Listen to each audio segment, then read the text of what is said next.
ಜಗತ್ತೇ ಅದ್ಭುತಗಳಿಂದ ತುಂಬಿ ಹೋಗಿದೆ. ಯಾವುದಕ್ಕೂ ಬೆರಗಾಗಬೇಡಿ ಅಂತ ವಿಜ್ಞಾನಿಗಳೇ ಹೇಳಿದ್ದಾರೆ. ಅದಕ್ಕೆ ಪೂರಕವಾಗುವ ಘಟನೆಯೊಂದು ಶಿವಮೊಗ್ಗದ ವೆಟರ್ನರಿ ಕಾಲೇಜಿನಲ್ಲಿ ನಡೆದಿದೆ. ಕೊಳಕಮಂಡಲ ಮತ್ತು ನಾಗರಹಾವಿನ ಕಾಳಗ ನೋಡಿದ ಅಲ್ಲಿನ ವಿದ್ಯಾರ್ಥಿಗಳು ಸ್ನೇಕ್ ಕಿರಣ್ಗೆ ಸುದ್ದಿ ಮುಟ್ಟಿಸಿದ್ರು. ಸ್ಥಳಕ್ಕೆ ಬಂದು ನೋಡಿದಾಗ ಆ ಭಯಂಕರ ಕಾಳಗ ಮುಂದುವರೆದಿತ್ತು. ಕೊಳಕಮಂಡಲ ಹಾವನ್ನ ನುಂಗಲು ನಾಗರಹಾವು ಯತ್ನ ನಡೆಸಿತ್ತು.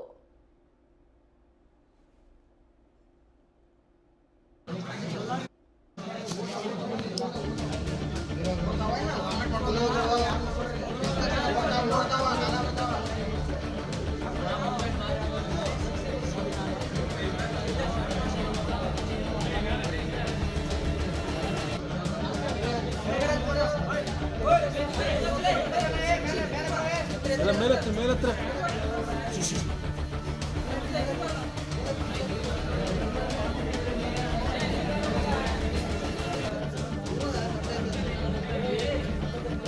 ಬಾಯಲ್ಲಿ ಒಬ್ಬ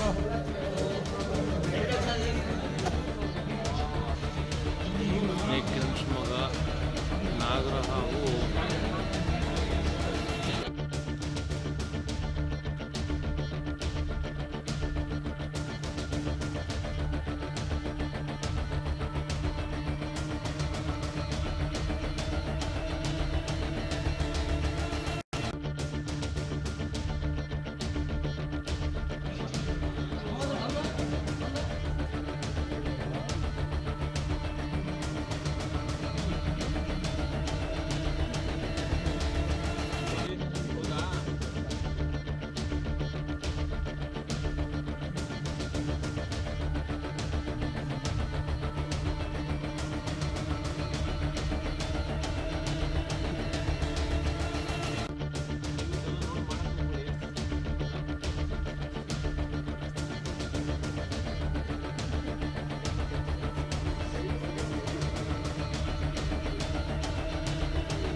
ದೃಶ್ಯದಲ್ಲಿ ನೀವು ನೋಡ್ತಾ ಇರುವಂತಹದ್ದು ಶಿವಮೊಗ್ಗದ ವೆಟರ್ನರಿ ಕಾಲೇಜಿನಲ್ಲಿ ಕಂಡುಬಂದ ನಾಗರಹಾವು ಕೊಳಕಮಂಡಲ ಹಾವಿನ ಕಾಳಗದ ದೃಶ್ಯಗಳು.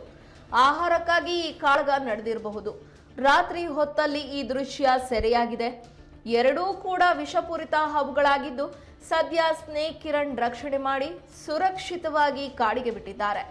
ಬೇಸಿಗೆ ಸಮಯವಾಗಿರೋದ್ರಿಂದ ಸಾಮಾನ್ಯವಾಗಿ ರಾತ್ರಿ ಹೊತ್ತು ಆಹಾರ ಅರಸಿ ಹಾವುಗಳು ಹೊರಬರ್ತವೆ. ಇಂತಹ ಟೈಮ್ನಲ್ಲಿ ಜನರು ಎಚ್ಚರಿಕೆಯಿಂದ ಇರಬೇಕು. ಹಾವುಗಳು ಇರುವ ಕಡೆ ಹುಷಾರಾಗಿ ಓಡಾಡಿ ಎಂದು ಸಲಹೆಯನ್ನ ಸ್ನೇಕ್ ಕಿರಣ್ ಕೊಟ್ಟಿದ್ದಾರೆ. ಕಾಲೇಜು ಸ್ಟೂಡೆಂಟ್ಗಳಾಗಿರ್ಬೋದು. ಸರ್ ನಿಮ್ಮ ಹೆಸರು? ಚಿದಾನಂದ್ ಸರ್ ಫೋನ್ ಮಾಡಿದ್ರು. ಮತ್ತು ನಿಮ್ಮ ಹೆಸರು? ಸಂದೀಪ್ ಅಣ್ಣವರು. ನಾವು ಬೆಳಿಬೇಕು, ಹಾವುಗಳನ್ನು ರಕ್ಷಣೆ ಮಾಡಬೇಕು ಅಂದ್ರೆ ನಿಮ್ಮೆಲ್ಲರ ನೆರಳು ಇವತ್ತು ನಮಗೆ ಸಿಕ್ಕಿದೆ. ಹಾಗಾಗಿ ಹಾವು ಉಳಿಯೋಂಥ ಅವಕಾಶ ಆಗಿದೆ. ಇದು ರಾತ್ರಿ ಹೊತ್ತಲ್ಲಿ ಪ್ರತಿಯೊಂದು ಹಾವುಗಳು ಆಹಾರ ಹುಡುಕುತ್ತೆ. ಇಲಿಯಾಗಿರ್ಬೋದು, ಕಪ್ಪೆಗಳಾಗಿರ್ಬೋದು, ದೇಹದ ಬೆಳವಣಿಗೆ ಗಾತ್ರದ ತಕ್ಕಂಗೆ ಆಹಾರ ಹುಡುಕೋದು ಸಹಜ. ಅದು ಇವತ್ತು ಏನಾಗ್ಬಿಟ್ಟಿದೆ ಅಂದರೆ ಒಂದು ಬಿಲದಲ್ಲಿ ಒಂದು ಇಲಿ ತಿನ್ನೋಕೆ ಒಂದು ಹಾವು ಹೋಗಿರ್ಬೋದು. ಇದೇನೋ ಒಟ್ಟಲ್ಲಿ ಏನೋ ಇದ್ದಂಗಿದೆ ಸರ್, ಸ್ವಲ್ಪ ಡೌಟ್ ಇದೆ. ಏನೋ ಒಂದು ಇಲಿನೋ ಕಪ್ಪಿನೋ ಏನೋ ತಿನ್ನೋಕೆ ಹೋಗಿರುತ್ತೆ ಪರಿಸ್ಥಿತಿ. ಇದೆರಡು ಹೊಂದಾಣಿಕೆ. ಒಂದು ನಾಗರಾವು ಲೆಕ್ಕಾಚಾರ 4.5 ಅಡಿ ಉದ್ದ ಇದೆ ಸರ್, ಅದು 4.5 ಅಡಿ ಹತ್ತಿರ ಇದೆ. ಇದೊಂದು 2.5 ಲೆಕ್ಕಾಚಾರದಲ್ಲಿದೆ. ಎರಡು ಹಾವನ್ನು ಯಾವಾಗ ಜಗಳ ಆಗ್ತಿತ್ತು ನೀವು ನೋಡಿದ್ರೆ ಜಗಳ ಆಗ್ತಿತ್ತು ಏನು?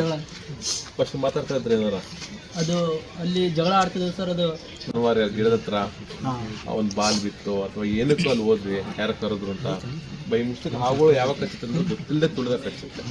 ವಿಧಿಯಿಂದ ಅಟ್ಯಾಕ್ ಮಾಡೋದು ಬೇರೆ, ನಾವಾಗೆ ಗೊತ್ತಿಲ್ಲದೆ ಏನಾರ ಈ ಹಾವು ನಾಗರ ಫೈಟ್ ಆಗಿದ್ದು ನೀವು ನೋಡಿದ್ರೆ ನಾಯಿ ಬೊಗಳ್ತು, ನಾಯಿಗೆ ನೀವು ಊಟ ಹಾಕಿದ್ದಕ್ಕೆ ಇವತ್ತು ಸತ್ಕಾಯ್ತೆ. ಹೌದಾ?